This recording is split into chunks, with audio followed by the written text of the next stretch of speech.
Analizando los pasajes bíblicos del Viejo Testamento y sus diferentes personajes, es seguro que David fue el personaje bíblico más querido por Dios. No hubo un ser humano al cual Dios haya querido más que a David, pero para comprobar esto, acompáñame a conocer la historia y los hechos que justifican esta afirmación. Esto es, el rey David, el más querido por Dios. Déjate llevar Por algo más interesante.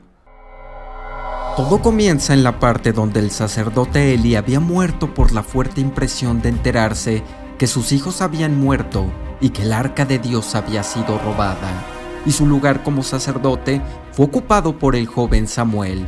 Este Samuel fue siempre visto por Dios y fue el último juez, ya que el pueblo decidió escoger un rey.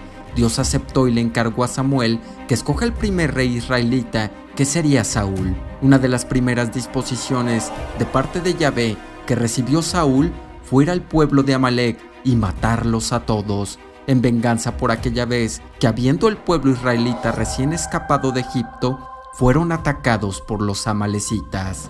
La orden Dios se la dio a través de Samuel, el cual le dijo a Saúl que fuera a atacarlos y destruirlos junto con sus posesiones, y no les tuviera compasión, matando hombres, mujeres y niños recién nacidos, también toros y ovejas, camellos y asnos. Primera de Samuel 15:1-3. Y sucedió que Saúl fue a Amalek y realizó una gran masacre, pero no mató a todos, sino que dejó con vida al rey de Amalek para exhibirlo como trofeo. Yahvé quería a todos los amalecitas muertos, sin excepción, por lo que la desobediencia de Saúl lo enfureció, y en ese mismo instante decidió descartarlo como rey. Dios escoge a un joven de nombre David posteriormente, que descendía de la tribu de Judá, y le encargó a Samuel que se dirija a la casa de un tal Isaí que vivía en Belén, pues uno de los hijos de aquel sería el nuevo rey. Samuel obedeció, y cuando llegó a la casa de Isaí y vio a todos sus hijos, se fijó en el más alto de todos, de nombre Abinadab, y pensó que seguramente aquel sería el escogido, pero a través de la telepatía, Dios le dijo que no se fije en él, pues ninguno de los 7 hijos que Isaí le había presentado era el escogido. Después de la comunicación con Dios, Samuel le preguntó a Isaí si no tenía más hijos, a lo que Isaí respondió que sí, que no había convocado al último, que era el más pequeño, el que cuidaba el rebaño, llamado David. Enseguida Samuel lo hizo llamar, y cuando más tarde llegó David, Dios le comunicó a Samuel: este es, así que levántate y conságralo. Primera de Samuel 16:12. Posteriormente la transición fue muy dura para Saúl, el actual rey, ya que se resistía a entregar pacíficamente el reinado a David y la población estaba dividida. Pero esos problemas de índoles internos en el reino le llegaban a Saúl junto con los problemas externos, que era el asedio de los filisteos. Fue justamente dentro de este ambiente de lucha contra los filisteos que sucedió el famoso enfrentamiento en que David, en representación de los israelitas, mató al gigante Goliat, en representación de los filisteos, y eso hizo que se hiciera famoso y que más gente lo aceptara como el potencial nuevo rey. Saúl se aferraba a su cargo y no quería abandonarlo, mucho menos sabiendo que un joven inexperto lo reemplazaría. Más de una vez Saúl intentó matar a David, pero el joven contaba con más de un aliado, el propio hijo de Saúl, de nombre Jonatán, el cual adoraba a David, y era de igual manera correspondido, y sobre todo contaba con la ayuda de Dios. Posteriormente David, huyendo de Saúl junto con sus hombres, se fue a refugiar en Gat, una de las ciudades del país de los filisteos. Estando con los filisteos, David empezó a unírseles en sus incursiones y saqueos de poblaciones vecinas. Resulta que como los conflictos entre israelitas y filisteos estaban muy lejos de haber acabado, se encontraban estos últimos preparando una nueva incursión contra Israel, siendo Gat una de las ciudades filisteas y siendo Aquis el rey de aquella ciudad. Aquis preguntó a David si los acompañaría a atacar a Israel, y sorprendentemente la respuesta de David fue que sí, que él los acompañaría a combatir contra Israel, su propio pueblo. Cuando los gobernantes de los filisteos pasaban lista a las tropas, se dieron cuenta del grupo de los hebreos, conformado por David y sus hombres. Entonces los jefes de los filisteos preguntaron: ¿qué hacen aquí estos hebreos?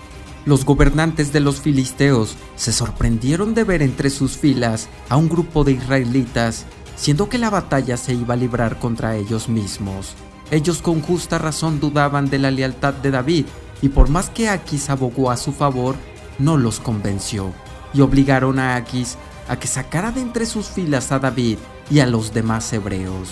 Y aquí podemos comprender el principal motivo de la cercanía entre Yahvé y David, pudiéndolo deducir a raíz de las palabras que Aquis le dio como respuesta a David cuando este último se quejaba por no permanecer dentro de las filas del ejército filisteo. Aquis respondió y dijo a David: yo sé que tú eres grato a mis ojos, como un ángel de Dios, pero los jefes de los filisteos han dicho que él no vaya a la batalla con nosotros. Primera de Samuel 29:9. Yo pienso que en las palabras que Aquis le dice a David: tú eres como un ángel de Dios, está la respuesta del porqué de la cercanía de Yahvé hacia él, ya que yo sospecho que David no era enteramente humano, sino un ser que, al igual que Enoc, Noé y Abraham, los cuales fueron concebidos mediante la intervención directa de Dios. Repasemos un poco. En sus salmos, el mismo David reconocía que era diferente a sus hermanos. He venido a ser extraño a mis hermanos y extranjero para los hijos de mi madre. Salmo 69:8. Que el propio David nos confiese que le resultaba extraño a sus hermanos y extranjero a los ojos de su madre, ya nos dice mucho. Y precisamente en el hecho de que él haya sido menospreciado por su madre y hermanos, está la explicación de que cuando Samuel visitó a Isaí para conocer a sus hijos, David no haya sido incluido en el grupo que Isaí presentó inicialmente a Samuel. Al joven David lo habían enviado a hacer el trabajo de un criado, que era pastorear las ovejas. Y el hecho de que no se le haya llamado inicialmente para que sea conocido por Samuel nos sugiere que no lo consideraban un hijo más de Isaí, porque era diferente a sus hermanos y lo consideraban un extraño, ya que físicamente David no era como ellos, sino como los ángeles, pues la misma Biblia nos da fe de sus bellos rasgos. Cuando, ante el pedido de Samuel, David fue finalmente convocado por Isaí y éste entró, era rubio, hermoso, de ojos y de buen parecer. Entonces Yahvé dijo: levántate y úngelo, porque este es. Primera de Samuel 16:11-12. La misma descripción se nos da de David cuando se narran los momentos previos a su enfrentamiento con Goliat, el gigante filisteo. Y el filisteo venía andando y acercándose a David, y su escudero delante de él. Y cuando el filisteo miró y vio a David, le tuvo en poco, porque era muchacho y rubio, y de hermoso parecer. Samuel 17:41-42.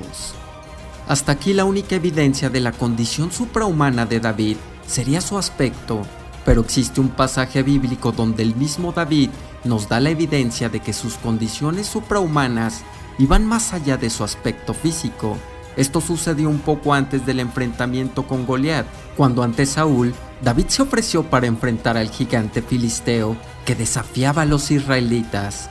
Saúl dijo a David: tú no podrás ir contra ese filisteo para luchar contra él, porque tú eres un muchacho, y él es un hombre de guerra desde su juventud.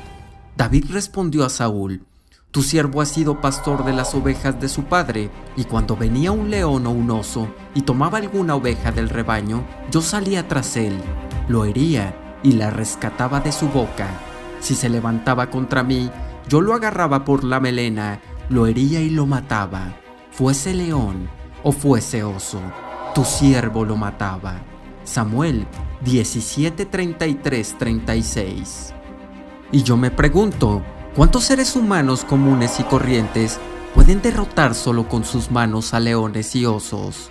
Entonces hemos comprobado que cuando el rey Aquis le dijo a David: tú eres a mis ojos como un ángel de Dios, estaba brindando una fiel descripción de David, quien era en apariencia física y fuerza como un ángel de Dios, el cual pudo haber sido concebido por medio de una visita de Dios parecida a la visita que tuvo la madre de Samuel.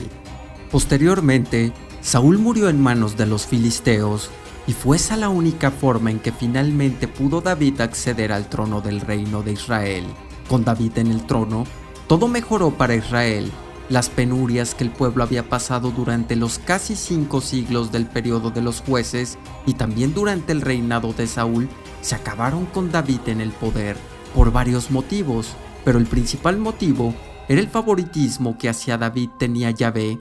Y aunque el nombre de David recién aparece mencionado en la Biblia, a partir de que se le encargó a Samuel que busque a alguien que reemplace a Saúl como rey, hay evidencia que sugiere que Dios velaba y protegía a David aún antes de que Saúl asuma el cargo de rey. Cuando David era rey, el culto a Yahvé se realizaba todavía en el tabernáculo de la reunión, y por eso este rey tuvo la iniciativa de construir un templo a su Dios. Esto conmovió profundamente a Yahvé, y si antes quería mucho a David, ahora lo prefería más. Pero como Dios podía ver el futuro, supo que David no viviría para construir aquel templo y que sería su hijo quien lo haría. Y así se lo hizo saber a David. Cuando se cumplan tus días y reposes con tus padres, yo levantaré después de ti a un descendiente tuyo, el cual procederá de tus entrañas, y afirmaré su reino. Él edificará una casa a mi nombre, y yo estableceré el trono de su reino para siempre. Segunda de Samuel 7, 6, 13. Y también Dios le dijo: tu dinastía y tu reino estarán para siempre seguros bajo mi protección, y también tu trono quedará establecido para siempre. Samuel 7, 6. Esta promesa que Yahvé le hizo a David, en el sentido de que su reino quedaría establecido para siempre, significaba que siempre en el trono de Israel habría un descendiente suyo. Y así lo entendió el rey. A la muerte de David, lo reemplazó en el trono su hijo Salomón, el famoso rey sabio de quien tanto se ha escrito. Cuando Dios en época de Salomón decidió castigar a este rey hijo de David, no iba a incumplir la promesa hecha a David, y la mantuvo. ¿Cómo? Pues Dios intervino directamente para asegurarse de que pase lo que pase, sea siempre el hijo del rey saliente el que lo reemplace, de manera que siempre el que estuviese en el trono tuviera sangre de David. Entonces Yahvé dijo a Salomón: por cuanto ha habido esto en ti, y no has guardado mi pacto y mis estatutos que yo te mandé, ciertamente arrancaré de ti el reino y lo entregaré a un servidor tuyo. Pero por amor a tu padre David, no lo haré en tus días, lo arrancaré de la mano de tu hijo. Sin embargo, no arrancaré todo el reino, sino que daré a tu hijo una tribu, por amor a mi siervo David, y por amor a Jerusalén, que yo he elegido. Primera de Reyes 11, 11, 13. Así mantuvo Dios la promesa a David, que siempre un descendiente suyo ocuparía el trono de Israel. Es por eso que en el reino de Judá, Dios en más de una oportunidad contuvo sus deseos de eliminar la descendencia de algún rey malo, solo para no romper la promesa hecha a David. Además de que Dios mismo le confesara a David lo siguiente: te he acompañado por donde quiera que has ido, he acabado con todos tus enemigos que te enfrentaron, y te he dado gran fama, como la que tienen los hombres más importantes de este mundo. Uno de los motivos por los que yo sospecho que Yahvé quería tanto a David era porque el mismo David tenía conexión directa de la semilla de Dios. Es por eso que no nos sorprende que los descendientes de David hayan heredado algunos de sus atributos. Eso explicaría en parte el éxito que su hijo Salomón tuvo con las mujeres, ya que este rey llegó a poseer como consortes a 700 mujeres reinas y 300 concubinas. Primera de Reyes 11:3. Absalón, otro de los hijos de David, también habría heredado sus atributos físicos, ya que las escrituras dicen de él: en todo Israel no había un hombre tan alabado por su belleza como Absalón. Desde la planta de su pie hasta su coronilla, no había defecto en él. Segunda de Samuel 14:25. Y lo mismo nos sugieren las escrituras sobre Adonías, otro de los hijos de David. Adonías, quien había nacido después de Absalón y era muy bien parecido. Primera de Reyes 1:6. Y hasta los nietos de David habrían heredado sus atributos, como en el caso de su nieta Tamar. A Absalón le nacieron 3 hijos y una hija, que se llamaba Tamar. Ella era una mujer hermosa, Segunda de Samuel 14, 25, 27. Y justamente del linaje de David, linaje sanguíneo de seres semidivinos de gran belleza y carisma, nacería el Mesías Salvador de Israel, porque para tal función se requería de un personaje que reuniera los atributos y características de la semilla divina que ya poseía el linaje de David. Esto fue David, el más querido por Dios. Espero que el video te haya gustado. Recuerda regalarme un like y compartir. Si quieres seguir aprendiendo de más temas como este y otros muchos, no olvides suscribirte. Recuerda visitar la pestaña de comunidad de tu canal, donde podrás interactuar más con nosotros. Pero sobre todo recuerda, déjate llevar por algo más interesante.